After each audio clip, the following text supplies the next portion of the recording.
Right, guys, let's push for an hour. Okay, if I can push for an hour, I know it's been a tough session. You'll notice that the module is approximately 199 pages. And I'm trying to get to page 100. Obviously, we're not going to read through verbatim. I just want to go through the terms and concepts that are covered in the particular module. I don't want to make any assumptions, okay? And you've got a lot of reading to do at home. But just on that translation one, we were on page 79, and it was 2.4.10. And we spoke about translation. We've already spoken about this. But remember I said to you that we need to bear this in mind when we're drawing up a questionnaire in the South African situation. And just look at what they say here. If you turn over at the bottom of the page it says, actually I'm going to take time, I'm going to read through the whole thing because it actually blew me away. In a multilingual society like South Africa, it is important that respondents are interviewed and answer questions in a language they feel comfortable. Isn't that unbelievable? Okay? Language they feel comfortable. And then I said, think of the Consumer Protection Act. Think about when you go buy a car. Do you know by law, if you are buying a car and my mother tongue language is Pedi, if I'm buying that car, that salesperson has to explain the terms of sale in Pedi. Am I lying? So you're coming from a banking sector. Eh? So banking sector, it's affected the banking sector in a big way. Who else has been affected by the Consumer Protection Act? Nobody else. My mother, my mother-in-law has she? She bought a car from one of the dealers, and it was sold to her as a demo. Yes. And she realized a week after that the car was a cut and joint. And she took the car back, but it was such a, but eventually it was, they tried to force it upon her. Yeah. So you signed the contract. Yeah. No longer, guys. Thank you, Simpiwe. No longer. If you sign, remember being forced to sign or forced to do something, and they say to you, I always laugh when you go in and they say sign here, and you sign there. You're not reading any of that information. I was at the hospital the other day and I had to sign this. You got this 3-4 pages and the woman says sign there. And I say, what am I saying? No, just sign over there. And I'm thinking, well, if anything comes back, I'm going to just say that it was never explained to me. Because it wasn't. It was never ever explained to me. So I'm sure you're going to see this again and again in the actual papers. But from a language point of view, it has to be explained to the respondent in their language. Very important. Airlines also, previously they used to oversell seats in an aircraft. That's why I don't know if any of you guys had the experience. You go to the airport, they tell you that the flight is full, and yet you've paid. So they used to sell over seats in case people don't pitch up. Then they can still have people to have the aircraft going full and not lose money. Sure. So because of the acts, the consumer protection, they're not allowed to do that anymore. Well, they're kind of breaching the... Listen to your words, they're kind of bridging, they're still doing it. Why? Because of semantics. You've got these clever people that are looking at the wording in this legislation, and they're saying, how can we change this to suit our particular benefits? Correct? Do they do that in the bank? All the time. So we're not allowed to do this, so how do we get around it? Grey means this. Why was Amazon, why was Yahoo, why was Starbucks in the news approximately 2 months ago? Amazon, Yahoo, and Starbucks. They were all together. Why? Because they hadn't paid tax. Starbucks hasn't paid tax in the UK for the past 14 years. 14 years. They haven't made enough money. That's their question. But yet they've declared a £2.4 billion. I don't know. You can correct me on the exact figures. Profit over the last 14 years. Over the last 14 years, I think the last year they paid about £8 million of tax. Now you might think £8 million, that's a lot of money. For a company like that, it's not. Why? Because of semantics. So what they do is they structure their business in the Netherlands. So what they do, they don't pay tax in London. They take all of their money out, they go to Netherlands, and Netherlands has got a favorable tax rate, and they pay everything in Netherlands. So Starbucks, Yahoo, and Amazon, they came out, Google was another one. They came under a huge amount of fire as a result of that. And it's all around semantics at the end of the day. So it comes back to what we're talking about here. It's what it says here. It says, this implies that questionnaires need to be translated sometimes into as many as 11 languages. For Census 1996, forms were available in all official languages. Not only in translation is translation time consuming and expensive, it is also a difficult process because of the wording, guys. So one word in French, there might not be a word for that particular word in English. Am I correct, Pierre? I can't think of one, but there's certain words, I know in the Zulu language as well, you have adoptives. I did a little bit of Zulu grammar, and I learnt about adoptives. And why have we got adoptives in language? Because you adopt from one language to the other. So for example, in the Zulu language, there's no Zulu word for an ambulance. So what's the word? I-ambulansi, correct? It's an adoptive. It's adopted from the English language. Secondly, one is confronted with equivalence of meaning, conceptual equivalence. This is what we're talking about. Okay, so a write-off as opposed to that very lovely adjective that he used. For example, is the word transferred from one culture to another unambiguously? Or if I transfer it from this particular culture into another one, does it mean something else? Think of the Bible, guys. There are certain parts in the Bible where there's been direct translation from Hebrew into this language, into that language, into that language, and now people are debating, is that what was meant there, or did they mean this? Correct? So there's this debate, because every time it's translated, some meaning is lost. Okay? Definitely broken telephone, perfect example. To achieve lexical, look at that word, guys, lexical equivalence, a method of back translation or the double-blind method is applied. The interview schedule is translated from original language into the desired languages and translated back by another translator into the original language. Can you believe it, guys? Just look at that process. Then it says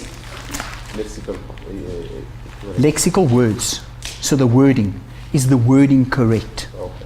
Okay. So remember when I asked you to close your eyes and I said you think of a tree? It's that kind of thing. The lexical, did everyone have the same idea of tree in their mind? Okay. So the back translated version must then be checked against the original version.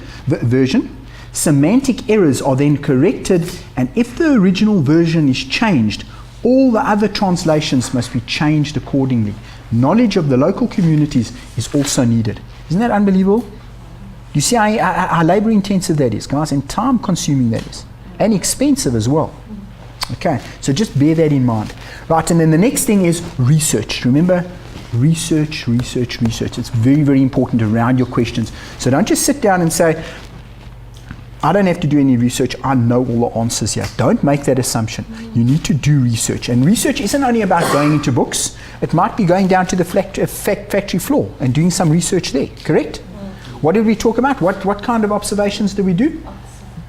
Desk observations and direct observations. Okay, so all of those kinds of observations, observing how people work, what are they doing? Maybe you're doing some stats around safety, and you actually don't want any verbal intervention, but you just want to see what's happening. What is a good way to monitor safety? Come on, you want some statistical information around safety. How do you think you could monitor it?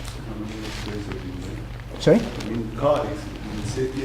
Safety in a factory. Let's say in a factory. How many extinguishers are there? Okay, so that's direct observations. Fire escapes. Where's the safety hazards? But what happens if, let's say for example, there's an accident happening in a factory every 5 days, there's an accident happening, and you're trying to understand this.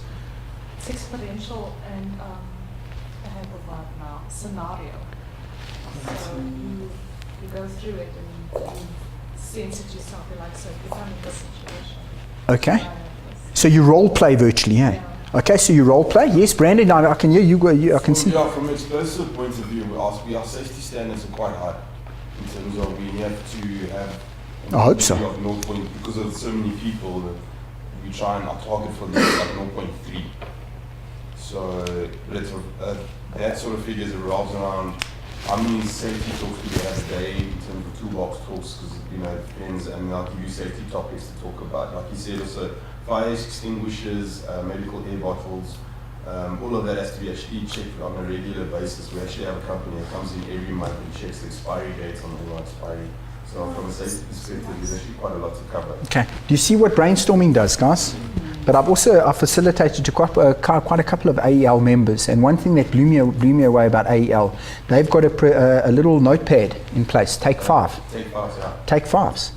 So what you do before you start a particular project, isn't this lovely? You take 5. You sit down and you open up this notepad and you go through a system of checks and balances. Correct, Brandon? Okay, I've actually got one of those little notepads. I think that's lovely. Okay, so it's around that kind of thing. But another way of monitoring safety is maybe to put up a camera. Because often people say, who did it? No, I didn't do that.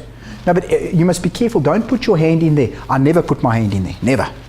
You go and you show on the camera and this person's done it. And sometimes we're not even aware of it. It's not that we're trying to treat people like children. It's just to try and show them that sometimes our movements are so habitual. What do I mean by habitual? Habit forming. They're so normal that we don't even realize that we're actually doing it. Does that make sense? Capturing it, because we realized that towards the end of the year, accidents become more, because for us it's November, December, people start going on holiday. So now you're looking forward to the holidays, so you start relaxing sort of at work. And sure. That's when the biggest accidents happen, because you're not being lazy, but you're just not actually focused on something else. You're not present. You're not actually there. Excellent. Okay, guys, so that research, that's what we talk about with research. That's all of these things that we've actually spoken about. Questionnaire construction. Well, this is what I want you to focus on. So you're going to focus on this at home. So you can look through questionnaire construction, 2.5, all of those 2.5s, general questionnaire format. Remember, everyone's going to have a different format. Which format are you going to adopt? So when you get home today, I want you to look at that and try and answer question 2, requirement 2, compile a questionnaire of at least 10 questions. Don't do 10 questions, maybe do 20 or whatever you want to do, okay? But don't just do the bare minimum. Agreed? Okay, so try and answer that, because by tomorrow I don't want you to leave and land in the situation that Brandon found himself in last night, and a lot of people, where you're sitting at the computer and you're going like this, and then Emmanuel falls asleep in my class, because they're doing assignments the previous night. Try and get it through now, guys. Make that real. That's very real for you now. So 2.5 talks about that formulation of that questionnaire. So everybody's going to be different, but I'm going to just go through a couple of them. I'm on 2. When I say 2, I mean 2.5.2. So it's on page 82. Everyone there? And it says formats for respondents. Look at the first one. Circling the answer. So we can have basic questionnaires where the respondent just has to circle the answer. Correct? So you've got a question. There's the question. Yes, no, don't know. Very, very straightforward. Correct? Who's filled in questionnaires like this? They're pretty user-friendly. Correct? And yeah, you just have to circle the correct answer. Look at the next one. Contingency. I like that word. Contingency questions. What if the person answers no there? Could we take him onto another question? Yeah. Or her onto another question? Yeah. Okay. If they answer yes, can we take them onto another part? Have you been there before? Okay. So it's that kind of contingency question. The subsequent questions in series such as these are called contingency questions. And I'll give you an example. Just turn the page there. Have you ever used drugs? Yes, no. Now look at the next one. If yes, what drug do you use most often? Do you see that, guys? So that's part of your research that you want to look at. Out of this group of 20 people, 11 people have taken drugs. Out of those 11 people that have taken drugs, 6 of those 11 people have taken dacha, 4 have taken cocaine, and the rest of the people have taken LSD. Okay, does that make sense, guys? So that's a contingent question if you're looking for extra information around that particular point. Take note, very, very important. Note that questions could have been dealt with in a single question. The question might have read, how many times, if any, have you smoked dacha? Do you see that, guys? But I don't like that question because it's actually it's double-barreled, and also it's too complicated. So you might say that you like that question. I don't particularly like it, okay? The respondents' categories then might have read never, once, 2 to 5 times, and so forth. I don't like questions, but that's me. It doesn't mean they're wrong. I just don't like questions like that. Okay, so you have to decide. This is your questionnaire. You have to decide what is going to suit your audience. Okay, the audience that you're designing this particular question for. Right, look at the next one. Have you ever used drugs? Yes, no? If yes, which one? How regularly do you use these drugs? And now it even gets more involved. You with me, guys? So you can determine how involved you want your questionnaire to become. Okay, and then on 486, they talk about matrix questions and then matrix question formats. And there you can decide, as I say, look at them and see which one will be most applicable to your situation. What kind of questionnaires will you draw up? Okay. Right, ordering items in a questionnaire. Whoa, that's an important one. Just look at that, page 88. Give me another word for ordering. Okay, not really procuring. It is a synonym for that word, but not in this particular case. Arranging. I like that better. Ordering. Arranging. Not really procuring. Structure. What about logical? The logical progression. That's what I want to get to. The reason being, ordering. If you order something, yes, you're procuring it, Brandon. But from a questionnaire point of view, ordering means in which format are you going to start with 1, 2, 3, 4, 5, or you're going to go 5, 3, 2, 1, 4. And remember, what's logical for me, is it logical for everyone? No. So brainstorm that ordering, or that, which word did you use again? Arrangement. Brainstorm that arrangement. Is it the best arrangement for that group of people? Or should it be arranged differently? Make sense? Okay. Right, guys, and then, who's got kids in the class? Page 91, 2.5.6. What does it say, Mandy? Instructions. I say to my boy, 9 years old, hello boy, hello dad, go upstairs, take your shoes off, take your school clothes off, get changed, put your slippers on, come down, and I don't know, do something. Next thing he comes and he's done nothing. The plate's on, he's totally demacar. And then afterwards I think about it and I think, you know what, it's actually my fault because I'm giving him too many instructions. And he's getting bamboozled, correct? And he's getting confused. But we forget that when we're actually talking to adults. Because everything, I don't know if you've got a mind like mine, but it happens in here and you expect Joe to understand exactly what's going on in this thing over here. Okay? And I just kind of throw everything at Joe. So your instructions and the way you instruct people to do things is very, very important. Correct? Okay, because that will determine how well they follow those particular instructions, especially if you want them to follow an instruction in such a way that it's going to ask them to answer the questions in a certain way. Because if they answer the questions incorrectly, maybe it's going to make that whole questionnaire unusable. Make sense? Think of a ballot paper. You go into your little cubicle, ANC, DA, what's it? EFF, all of these parties, okay? All of these parties, and all of a sudden, how do you have to mark your paper? With a tick. How do you mark your paper? With an X. If it's a tick, what happens? It's spoiled. It's spoiled. It's a spoiled vote. Do you know how many people don't know that? It's on. It's shown all over the voting stations. It has been advertised, but there's an assumption that everybody understands it. It's not understood. A lot of people still tick. If it's tick, it's actually a spoiled vote. I'm right, eh guys? Okay, so it has to be a cross. So it's simple things like that. Are you expecting that much from your respondents? Do you want them to tick as opposed to put a cross? Okay, does that make sense, guys? Okay, so those instructions.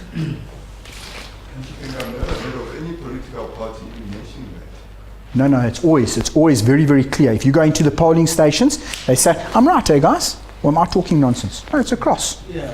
And they say that your vote will be, I remember going into a polling station where they said, if you tick, it's a spoiled vote. Okay, you have to cross. Okay, you have to cross. But you see, that's scary, guys. How important is voting in South Africa? And around this table, how many spoiled votes have there been? A couple. Because we assumed that everybody knew what they were talking about. Okay, so it's a simple thing like that. The instruction wasn't clear enough. It was clear for me, but remember we have to know our audience. So maybe a visual, everybody know the acronym SAVI, S-A-V-I. SAVI, what does SAVI stand for? You can tell me? SAVI, S-A-V-I. No, not Nedbank. From a facilitation point of view, from a teaching point of view, SAVI, different people learn differently. So it comes back to instructions. So SAVI, some people learn SAVI is somatic. What do you mean by somatic? Movement and doing. So in other words, if Simpiwe didn't realize that he had to put a cross as opposed, he would learn better by doing. So if people actually said to him, listen, go in and put a cross. So he's doing it, And as a result of him doing it, he remembers it, correct? So that's the S, somatic. The A is auditory. Other people learn by listening. Do you learn by listening? I don't really learn by listening. Okay, do you learn by listening? Good, okay. I learn a little bit by listening. And what's the V? What do you think the V is? Visual, okay. Seeing it. And what's the I? Intellectual. By also, in a way, doing it. It's more like problem solving, where I give you a particular problem and you brainstorm it. Okay, you brainstorm it around a table. So that's where savvy comes from. So remember savvy when you talk about instructions. Different people learn differently. Okay. Have you got it, Nontoma? Okay, so savvy, remember semantic is auditory, doing, and somatic, doing. It's all about, that's somatic and doing. And then A is auditory, V is visual, and I is that intellectual side. Okay, actually brainstorming and problem solving the actual instruction. Look at the next one, guys, on page 92. It says pre-testing the questionnaire. I want that in requirement 2. How did you pre-test your questionnaire? So you need to read that and get back to me. Do you think it's valuable to pre-test something, Bianca? Yes. Definitely. Okay. You're testing it before it actually happens. I didn't realize that there's a problem with this particular word. I didn't realize that there's, listen to this statement, too much black is bad. Too much white is bad. What do I mean by that? Joe's just laughing. Richard's being a racist again. Come on, what does that mean? Too much black is bad, too much white is bad. What is that about? A blank page is bad. Right, okay. I'm talking about writing and too much space. So if you pick up a slide, for example, and you've got too much black, what do I mean by black? Writing. That's also, it's too heavily weighted. Okay, so I wasn't talking about that. I thought I would.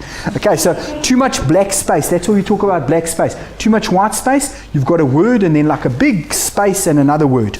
Because I know Simpi, where I said to him the assignment has to be 7 pages long, so he said no, he's going to just have extra spacing. So he's going to have lots of white space. Okay, that doesn't work. Okay, so that's too much white space, too much black space. You're thinking about all of these things with pre-testing the questionnaire. Have you ever picked up something and they say, please read through this, and the font is this small and it's like 3 pages long? Have you picked it up? Yeah. And you get through the first paragraph and you think, oh, too much black space. Okay, too much black space. We need to space it out more and maybe synthesize it more as well. Okay, so that's very important, pre-testing. Another word for pre-testing will also be editing, revising, evaluating. All of those processes come into there. A sample questionnaire, also lovely. Maybe you can hand that in the requirement 2 as well. Then on page 94, 95, they just give you examples of types of questionnaires. So if you look there, it says control of wages by legislation, 1, 2, 3, 4, 5, and you would have to define what you mean by 1, 2, 3, 4, 5. You with me? So you can formulate how you're going to structure your questionnaire. And I'm on page 99, guys. And what's the matter? Are you there? Face-to-face interviews, guys. Face-to-face interviews. Is that an important thing? Yes. At times. Do you have to do it all the time? No. When do you think face-to-face can be highly beneficial? When someone is falling asleep, definitely. Face-to-face, okay? So he can't sleep while doing his questionnaire. He has to look at me in the eyes. Can it be intimidating? Yes. It can be very intimidating, okay? Especially, once again, from a gender point of view. You have to be very, very open to that kind of intimidation. So remember, if you're having an interview with female people in that particular organization, maybe it will be beneficial to have a female interviewer and a male interviewer. Okay, makes sense? Who disagrees with that? Who agrees with it? Okay, it's something so subtle. Can make a huge difference to that research that you're actually gathering. Right, guys, anything else around face-to-face interviews? She's just waiting for 100. Right, guys, it says the role of the survey interviewer. So also very, very important. I want you to chat about that with requirement 2 and also bring it in to maybe requirement 4. Compile a report for the findings of the survey you conducted. Because this particular point here, the role of the survey interviewer, might come into the report. Would you agree with that? Because remember, if I'm the interviewer and I'm guiding you too much, is that a good or a bad thing? Okay? Let's say, for example, I'm doing a questionnaire around religion. I go into a particular school and I'm doing a questionnaire around religion. At the school, we've got Muslims, we've got Hindus, we've got Jewish kids, we've got Christian kids, we've got all different kinds of kids from different religious backgrounds. I'm performing the interview.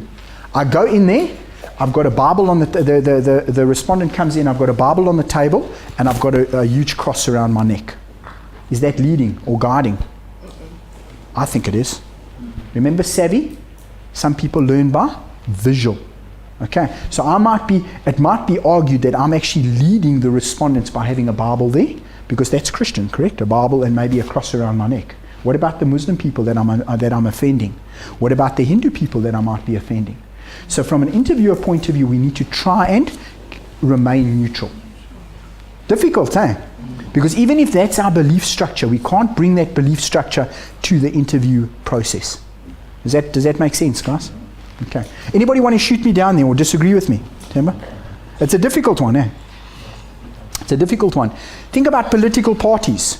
You're having a particular interview around political parties in general in South Africa. You very pro-ANC or pro-DA. How is it difficult to remain neutral? It's a difficult one, hey? Very, very difficult. But that's what you want in research. You want to try and remain as neutral as possible from an interviewer point of view. Make sense? Okay. And it could be, is it also possible to lead a person through non-verbal language? Yes. Watch carefully. I'm busy filling in something, okay, and I'm watching. And I'll ask Mandy a question, and she writes down and I go, yes. All of a sudden she's going to think, ooh. And the next thing, she does something, and I go, and that's A. She might pick up, okay, A is the good answer. And straight away I've led her. But I've led her with non-verbal body language. So be very careful of that as well, okay? Difficult one, eh? Okay. Guys, and then they talk about general rules for face-to-face interviewing. Just look at the first one there. It says, ability to speak the home language of the respondent. So very, very important. If I come in here and into this particular room and there's 5 black people, 3 women and 2 men, and I come in and I say, Sanibonani, is that a good thing or a bad thing?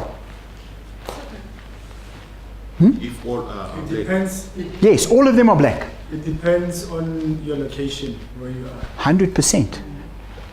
You know, it blows me away. As white people, I make this mistake as well. I go in and I say, Sanibonani, I'm just making the assumption that all black people are Zulu. That's offensive, guys, to a lot of black people, because a lot of people, black people are proud of their heritage like a white person is, like a colored person is.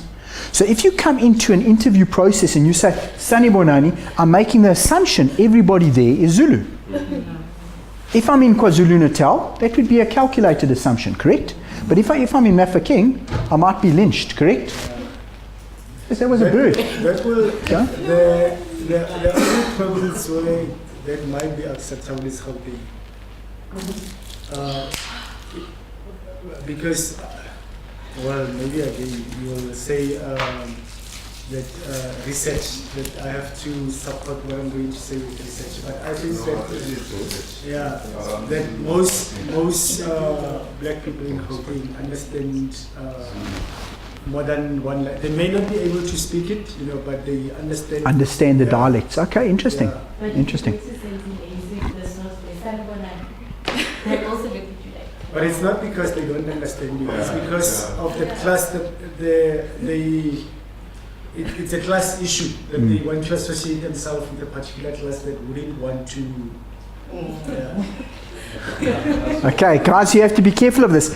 Imagine going into a mining situation or even into the dynamite sector. You know that certain sectors have got also speaking, like the mining sector. Certain mining sectors have got high numbers of Xhosa people or whatever. Now you go into this meeting, all black people, Wati comes in and he says, Sanibonani, and the people go, hey, what, and they lynch you there. Why? Because you're making an assumption that everybody around the table is Zulu. So just be careful of that. What does that come back to? Knowing, maybe just speak English. Maybe that is a better option. Okay. So you have to be careful of that. So that comes back to face-to-face interviewing. We have to know our audience. Point taken? So research has to be done around that. Coordination and control, very, very important. Think about your particular coordination and control. What are we talking about there? From an interview process point of view. AEL, you've got sirens that go off for tea and lunch, correct? I'm right, eh? This discussion with... I'm right, eh? Yes. Yes. The one on a Friday. Yes, we get very worried about that at Da Vinci. The one on a Friday at 12 o'clock is our warning if something actually did go wrong. So that one just keeps on, they practice that siren. Oh, that goes on quite often. So, every Friday, but if you ever did hear that sort of noise from there during the week, then I just say get in your car and go home. Don't even mess around. Yeah, because apparently if that factory goes up, half of Modderfontein goes up with it. Yeah. It's quite scary, eh? Hey, Nontombi? Sure, on Friday I used to have some of the learners underneath the desk with that siren going off. But the reason why I'm bringing up this particular point here, guys,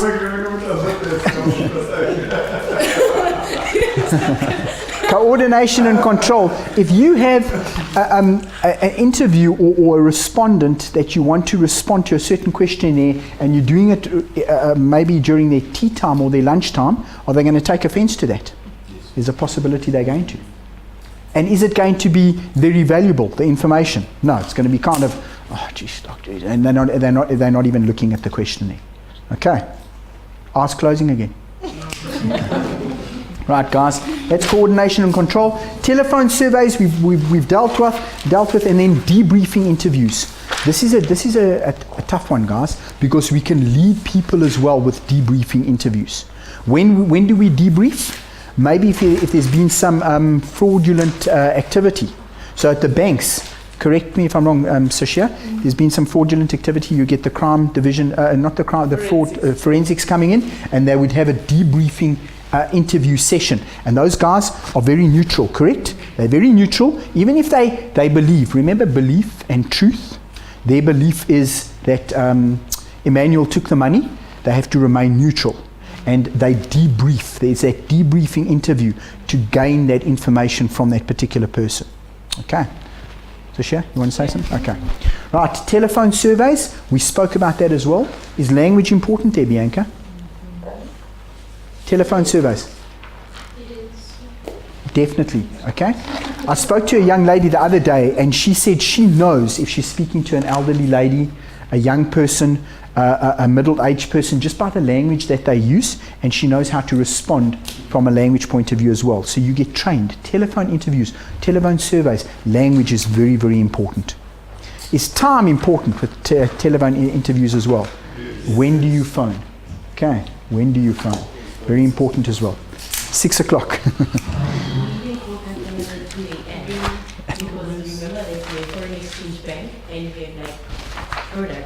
Our world currency card. Basically, the time difference between America and us is not the same. So we call clients. We can see the some transactions going. Do you know what time is it? And they're yelling and screaming. Shame, man. Okay, guys, I want you to look at all the mail distribution and return, electronic surveys, which we spoke about, this CATI, computer-assisted telephone interviewing. Who likes that kind of interview process? Page 108, sorry, page 108. CAPI, computer-assisted personal interviewing. Do you like that kind of thing? A lot of people see a lot of benefit in it. I don't like it particularly. It doesn't mean it's wrong. I just think it's very impersonal. But remember, we're dealing with different generations. Remember the Graham Codrington article that we read? The digital world, technology, related back to our pestle, our SWOT, all of those things come into being here. Is that similar to that movie Up in the Air? Where they get rid of people and no means to do it on a face-to-face basis when they start firing people? I haven't seen it. Then they got the garage She studio develops a and method everything. of actually doing it over a computer because then it cuts out the emotion. Sure, I haven't seen that. Okay, is it a new movie? It's old. That's all. Up in the air. Yeah, up in the air with George Clooney and So she actually learns to fire or develops a system of firing people that's unemotional. yeah, he's been doing it the old school way of just he Okay. fights and he dismisses it, and then she Okay. actually comes in as his partner, and she develops a system where she says, "Do it over a computer." Okay, interesting. Okay, so that interpersonal relationship, is it a good thing? Yes. Remember, everything has got advantages and disadvantages. So you have to weigh it up, and what does it come back to? Knowing your audience. Remember, it always comes back to that. If you know that your audience is a Y generation, what do I mean by Y generation? Mandy, I'm making the assumption Mandy is a Y generation, Sashalia is a Y generation, no way. Come on, man. Of course you're a Y generation. I didn't even think about it. You definitely a Y generation, no. Because I know he turned 40 the other day, he's like me, I'm a crook. But what is a Y generation? If you looked at, I think it was the June Time magazine, I might actually have it in my bag, I think it was June. Sorry? The years born 94 to... I think it's 1980 to 2000. 19 yeah. That's X. I'll check it, but I think it's 1989. 1989 to 2000. That's what I see. Oh, you are? Okay, good for you. But the article talks about, and they term Y generation as being millennials. I'll get the factual information, but I think it's 1988 onwards to 2000. They Y generation. And it's dealing with all of these different kinds of people. What do? They want it now. It's very much about the here and now. So maybe this kind of interview process will work well for them because they want to do it now and get it over and done with. For an X generation, I don't think this works very well. But that's my opinion. Remember, it's opinionated. Who likes doing this kind of thing? You don't have to answer. Can I ask you how old you are? Okay, let's ask how many people are 40 plus. There we go. So you guys are all in my age group. You're putting up your hand. No. I'm just going to say. 40 plus, Tamba. Okay, so all of us are more or less around the same. Would you like to answer a survey around this, where it's very impersonal? I don't like these surveys. Younger generations, so let's say 30 to 35, would you like this kind of survey? 30 to 35, let's see, who's 30 to 35? Just one person. Looking at me, that's No, I'm not, I'm just keeping quiet. it's over you. 30 to 35, one person. Do you like this kind of thing? This kind of survey? Where you're doing it on a computer, it's very impersonal. You also don't like it, okay? So also X generation. And what about 25 to 30? Who falls into that category? No. 25 to 30, okay? So that's Y gen. You as well? 25. Sure, okay. Do you enjoy filling in surveys like this? No ways. No ways, okay. Also, why? Because it wastes time. Yeah. And what about 20 to 25? I'm getting old. 20 to 25? Yes. 20 to 25? Do you enjoy this kind of thing? You don't mind. You can basically do it on your phone. Bianca, do you mind this kind of interview?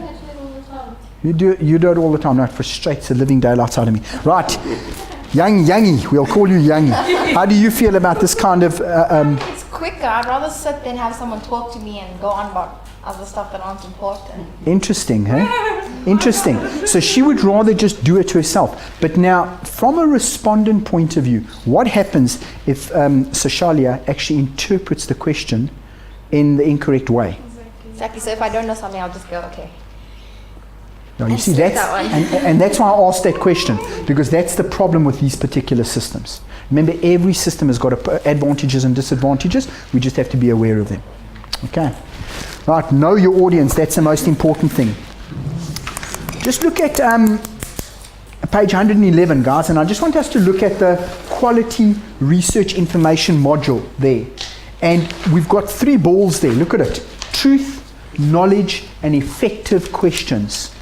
So if we have truth, if we have knowledge, and we have effective questions, then look what we have. Quality research information is spewed out. Isn't that true?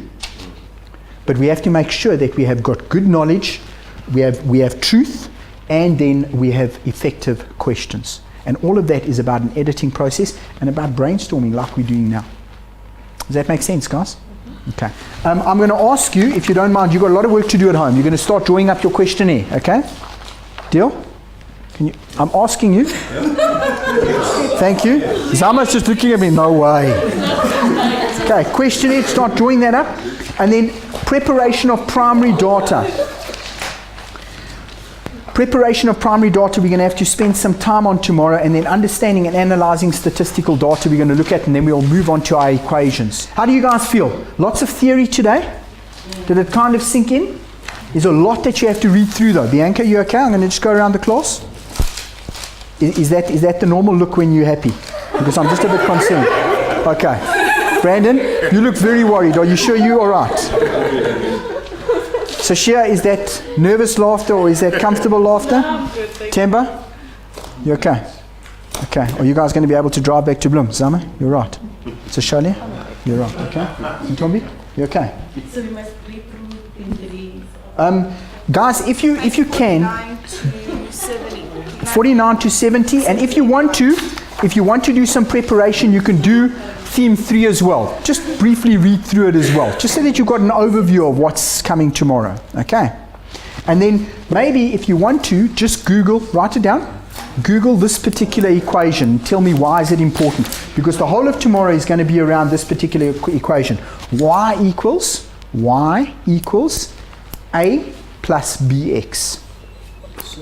Y equals A plus BX. Yes. And tell me, what is that about? Y equals A plus BX. Can you remember this? Who did algebra at school? Okay. I promise you it's nothing difficult. Y equals A plus BX. Is there a theme or something? X. X for extra. X. Like this. I'm not going to... I'm throwing you in the deep end there, guys. We will do it tomorrow. But if you've got some understanding of that... Who did maths at school? Let me just see a show of hands. Remember, I don't want to make assumptions. Who did maths up until matric? Let's just see. I do. Not. Okay. Up until... Everybody. Okay. All of you guys. Then Tombi. Up to standard 7? Sorry, standard 5? Standard 7 as well. Okay, then you would have done this equation. Temba? You actually got, okay, that's fine. Until grade 11. Grade 11. Okay, then you would have done this equation. It's a simple equation, simple algebraic equation. So don't think that it's this difficult thing. It's actually very, very simple. Y? What is Y? Listen to me. What is Y? It's a variable. It's an unknown. What is B? It's a variable. It's an unknown. What is A? It's a variable. It's an unknown. And X as well. So all... Right, you have to find all of these unknowns with the research data that we've collected. So we're going to do that tomorrow. Brandon, you're right. Oh, sorry, I thought you had your hand. Right, guys, I will see you tomorrow. Travel safe.